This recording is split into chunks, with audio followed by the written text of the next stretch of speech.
everybody, welcome to Jacob's Quest, and today I just finished watching episodes 7 and 8 of The Bad Batch, and yeah, this is a double feature. This is the midpoint of the season, and according to a lot of people who've actually watched most of the season due to like pre-screeners or whatever you call those, this is supposed to be like the best of the entire season, right? Which, you know, that's great for me watching it now, but then it's like, wait, does that mean the rest of the show is not going to be anywhere near this good? Is that what you're trying to say? Anyways, yeah, so this two-parter was amazing. They brought back a lot of like feels of Clone Wars, especially my favorite arc of Clone Wars, which is I don't remember the name of the arc, but it's when Fives discovers the whole the chips, and he's trying to tell everyone the truth, and then Fives tragically gets killed, and like the music and the whole conspiracy tone of it all, it's all very much revisited. I mean, the first episode 7 here is called The Clone Conspiracy, so we even go to the same bar that we see in that arc, you know, so that whenever you visit that bar in the Clone Wars or in animation, some conspiracy is about to unfold. Anyways, so this two-parter focuses around basically what happened at the end of the first season of The Bad Batch. And it's interesting because basically we're introduced to the idea that Kamino was being covered up. The idea that Kamino completely got destroyed. And I was under the impression, I guess, that, and maybe I missed this, I was under the impression that Kamino was just a publicly known thing, that the Empire was, I know the Senate is still around, but for the most part the Empire can kind of just do whatever it wants, right? I mean, who's going to stop them? So the idea that it's actually this huge secret that they're trying to cover up, and they said it was like this big storm that destroyed everything, and of course the clones who were there pressing the buttons on the ships, they know the truth. Oh, and excuse that, that's my computer restarting. Ignore that. Anyways, you know, so the idea that it was this big conspiracy cover-up is kind of a brand new thing that was introduced, but nonetheless it was thrilling and amazing. I love having that feel of like this political thriller conspiracy thing going on, where some clones know the truth, and then one clone, of course, literally called Admiral Rampart and was like, hey, Rampart, you can tell the truth or I'll tell the Senate, which pretty dumb move, I think, right? Like if you're gonna threaten to tell the Senate this huge crazy thing that happened that's definitely going to get this guy arrested or fired or something, right?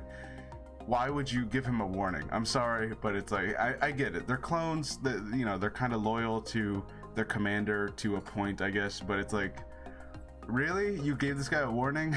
So of course he ends up getting assassinated by this sniper, and so you have another clone who is with him on the run, very much like Fives. We're getting all the same feels of like, oh, this one clone died, I gotta go on the run and tell someone the truth. And so of course this all ends up going back to Senator Chuchi, who this clone ends up contacting, and basically they make this plan where it's like, all right, you get proof, or you meet up, you testify in front of the Senate, and we can work on this, because Senator Chuchi has been trying to get the clones' rights. Which, it's interesting that this was never really a thing that was addressed before, I don't think. The idea that the clones do not have rights in the Senate. They don't have any representation, they don't have any kind of pension plan or retirement plan, or, you know, like, they don't have any kind of the basic necessities that you would think that, you know, and I get it. Like, the idea that the clones are just a product, that they're not actually people, that has kind of been mentioned in the Clone Wars before, but you know, it's really emphasized here, which, you know, I saw someone mention like, hey, in the Kenobi show, we saw one of the clones kind of just homeless on the street, so we get the implication that despite Senator Chuchi's efforts between these two episodes, nothing is really gonna come of that, which obviously, yeah, that sucks, right? In lots of real world parallels there with, you know, soldiers not getting what they need for like benefits and whatnot, right? Sorry, logging into my computer. Anyways, so yeah, just a lot of political things happening throughout here. You know, just that vibe, I guess. I don't know how else to describe it. Just that tone, that theme. It was amazing to feel that again, especially because, you know, this has been an Adventure of the Week serial just doing like our little missions, and then someone learns a lesson along the way, and then the episode ends, which is fine for what it is. And then we get to this, which is obviously such a tone shift. It was amazing to see. But anyways, basically what ends up happening, of course, is that the clone that was on the run, I don't remember his name, was it Slip? I think his name was Slip. Anyways, he ends up getting assassinated also, and then he contacted Rex at the last second, so now Rex is involved, and he contacts the Bad Batch. So you see how, like, you know, one guy dies, and the next guy's on the run, then he contacts someone else, and then he dies, and then the other person's on the run. So it's just like a series of people dying and trying to get help from other people, and now those people are the main characters. Anyways, so now we have Senator Chuchi in contact with the Bad Batch, and they're on a mission to go. They have to go on board Admiral Rampart's Venator, who, you know, the one that destroyed Kamino, and they have to basically get the, I guess you would call it the black box for his Senator, or for his Venator, and basically get proof that he's the one that destroyed Kamino in front of the entire Senate, which they do end up being able to do, right? They get on there, there's this whole, you know, fun, like, all right, we got to sneak on board and do this and that.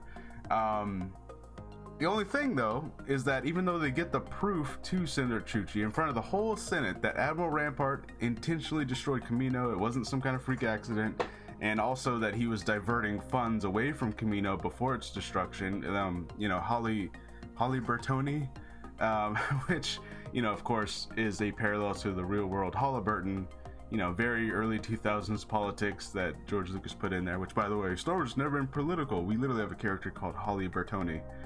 Anyways, it's the whole thing. Look it up.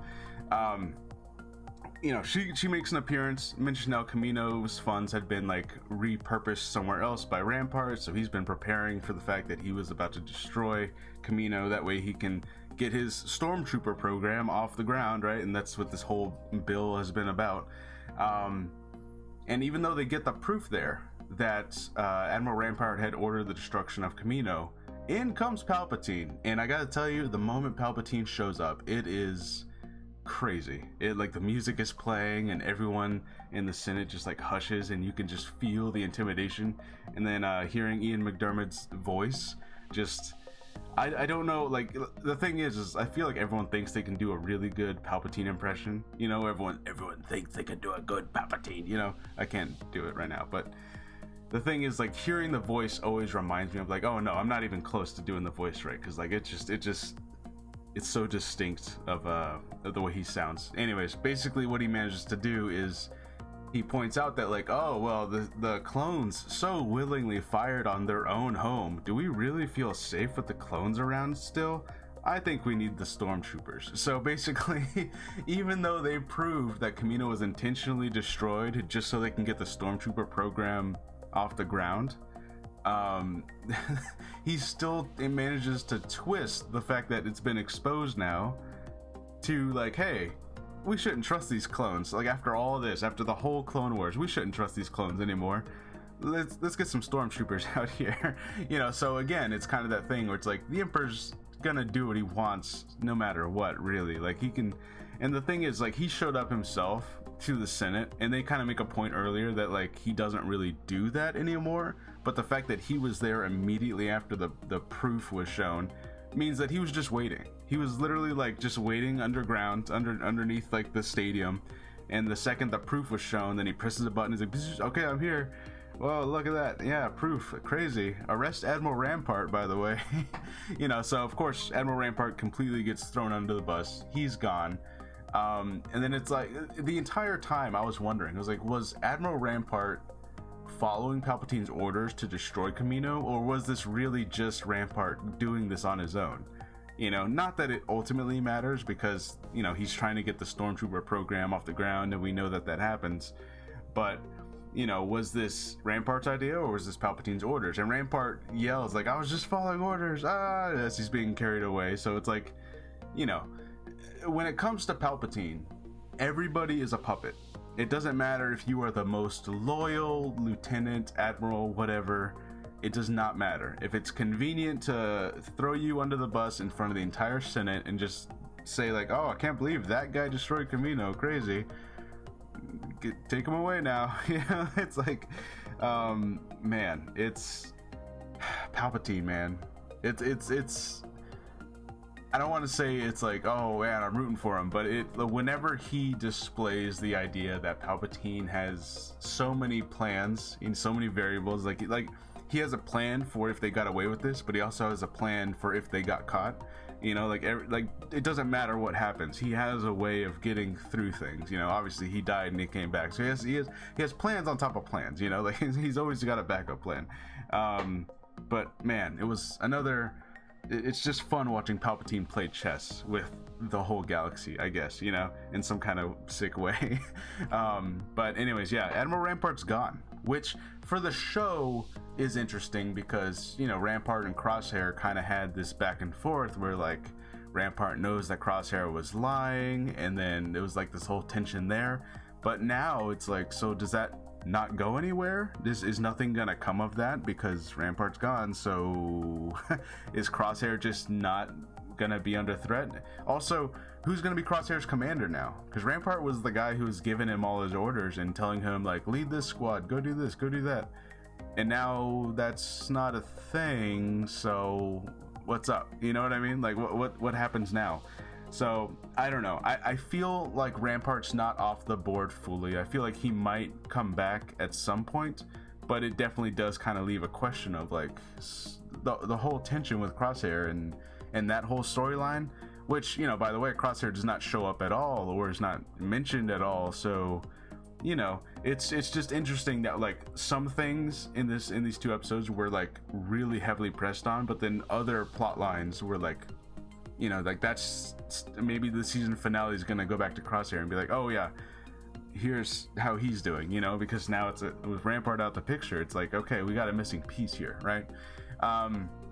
The other thing, of course, is that Echo leaves. Echo has left the Bad Batch. He's gonna go with Rex, and he's gonna just, you know, help out clones however he can. Rex made a point to say how like more and more of the clones are, you know, waking up to the fact of like, hey, wait a minute, we were just used to kill all the Jedi, we were following orders, and now you know, for lack of a better term, we're kind of getting the shaft, man. You know what I mean? Like, we're kind of just being kicked to the side of the curve for the stormtroopers. After everything we did, we're still not being treated like human beings.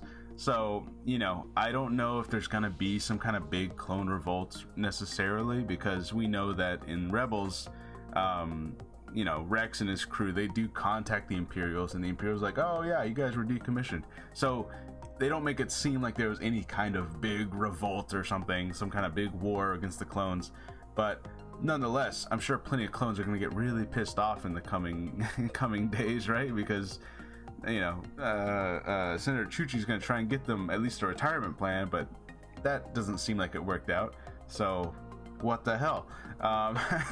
Anyways, so yeah, Echo's gone with Rex, and we're gonna see, I guess, what they end up doing. I imagine they're gonna meet up with Ahsoka and Gregor, and I think we still have to meet Wolf. Wolf is the other clone who was with Rex in Rebels, so we got to figure out exactly what's happening there. But yeah, I don't know what happens with Echo. I imagine he does come back. He kind of says like, oh, well, I'll be back, this isn't forever. So hopefully, you know, he doesn't like die off screen or something. He does end up coming back. Maybe there'll be a Rex and Echo centered episode about them rescuing Wolf. Maybe something like that ends up happening. But yeah, this was definitely a turning point for the show. You know, Rampart is off the table. Echo is gone from the group.